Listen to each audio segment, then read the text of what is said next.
Brought to you by stationhousecoffee.com and Ting, inspireddisorder.com/Ting. What you manifest in your mind, you can bring to reality.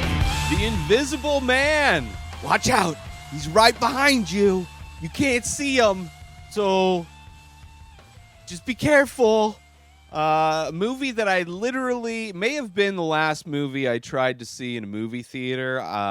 The power went out when I went to go see this movie in the theater back in the before times when movie theaters were open and people could go and do things outside around other people. But about 20 minutes in, the power went out, so I never got to finish it. And luckily, I found it and was able to watch it. And because the beginning of it is really good. It's like it's the same guy that wrote and directed Upgrade, which I'm a huge fan of. The better version of there was that superhero movie that also came out around the same time. Very similar premise, but Upgrade, way better movie.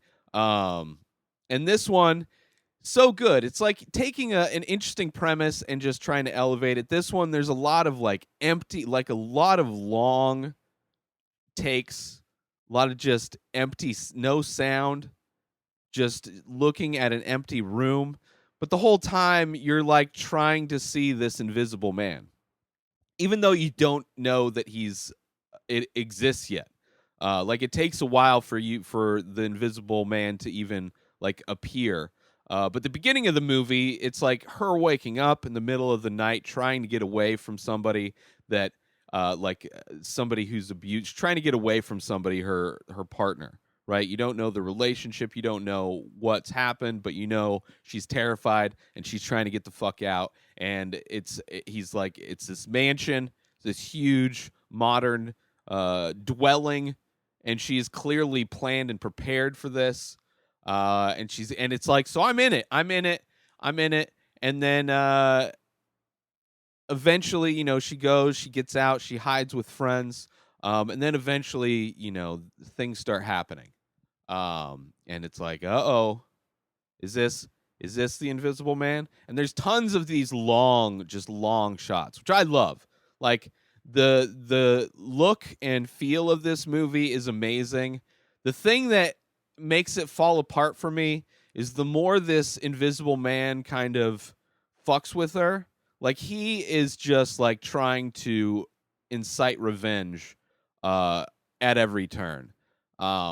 Which, like, I don't know. There's things you have to mentally get over. Like, why would he even go through the trouble? He's this rich and powerful. It, like, just seems kind of like the premise of it is a little ridiculous. Like this rich guy developed this invisible suit, which is, vaguely mentioned as there's like a camera shot that kind of references it.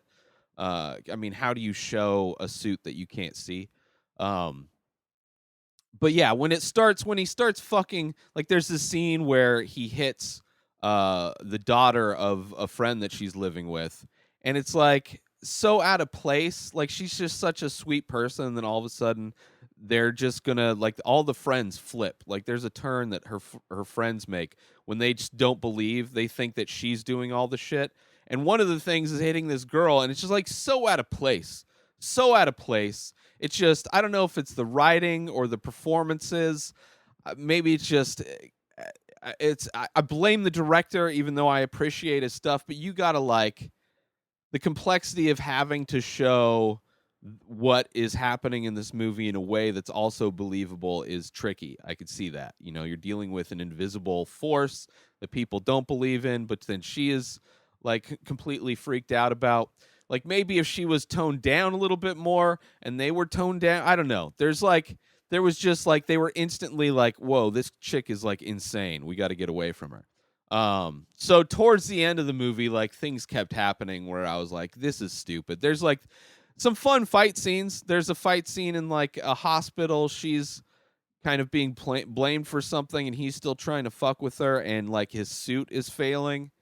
But then even in that kind of crazy, fight scene action moment, Like, there was a gun next to her the entire time, and she doesn't even think to pick it up or use it until the very end. Even though, like, she had plenty of opportunity to see this guy that's kind of flickering in and out. There was also very little done. Like, in the very beginning, she uses coffee to spread on the floor. There's very little done on her end to try and make this invisible person visible. Like, she knows it exists, right? It's trying to kill her, killing her friends, and she doesn't think to, like, just get a can of spray paint or some shit. Just get a couple cans of spray paint and paint over this shit, and now you can fight, right? Because he has, like, she gets thrown around like he's superhuman strength, but, body type wise, he's like a swimmer. He's not like a power lifter or anything. So the movie was okay. I wasn't like it even though visually and how like just the aesthetic of it, I think was next level, especially for, this kind of a movie. Um the performances, the acting, something falls apart in there for me, and I just didn't I like checked out. I checked out. I mean, it was decent. I mean, it wasn't bad, but it's just like it had problems that it's like it's a movie where if it doesn't stick the land, if it doesn't like handle this kind of premise in the right way, if I can't believe these things are happening, because it's really trying to be grounded in reality. It's not like, superhero movies or whatever. Like, it could have been better. And maybe it's the acting. I don't know. But still not a horrible movie, still pretty fun. Still there are still some intense moments, and it is kind of the story, like what he does to her is like so fucked up. But at the same time, it's like, why would he waste, like, as if he wanted to get back at her, like, he's going through so much effort putting himself in like harm's way. It's like, I can't see a person like that also being successful business wise, like to have that kind of a switch, because he would have flipped that kind of switch long before. I don't know, but it was decent. But yeah, Leigh Whannell, I'm not sure how you pronounce his name, but that's the director and writer. I'm excited to see what he does next. For sure, check out Upgrade. I think that's a much better film, really awesome action film, futuristic sci-fi. Like, he's got a chip implanted in him that is allowing him to kind of do. It's like not Spawn. What was that comic book movie? Anyway, it's way better than that, but just really fun independent action sci-fi type of thing. But yeah, check out Invisible Man if you can. I wouldn't rent if you're spending money. Wait for it to hit streaming services. Don't spend money on this. I don't think it's worth the rental cost. But I mean, I could see people being into this to where it could be one of their favorite movies, because there are moments in this that are like so well done. Like, if things towards the end, which so many movies fall apart in the end, especially like kind of action thriller type movies, then I think this could have been amazing, but it fell short. Anyway, Invisible Man, check it out. Go to stationhousecoffee.com and Station House Coffee on Instagram for small batch, single origin, premium coffee straight from Vermont. Order your coffee now at stationhousecoffee.com and follow Station House Coffee on Instagram. Thank you to Ting. InspiredDisorder.com/Ting. TING is the cell phone service that I use. Best coverage overall. They use all of the major networks, but low rates. You only pay for what you use. And now that you're not going out, you're at home, you could be saving tons of cash on your cell phone bill. So go sign up. InspiredDisorder.com/Ting. That's TING. Get $25 in credit for going through my link, InspiredDisorder.com/Ting. Sign up now for new cell phone service.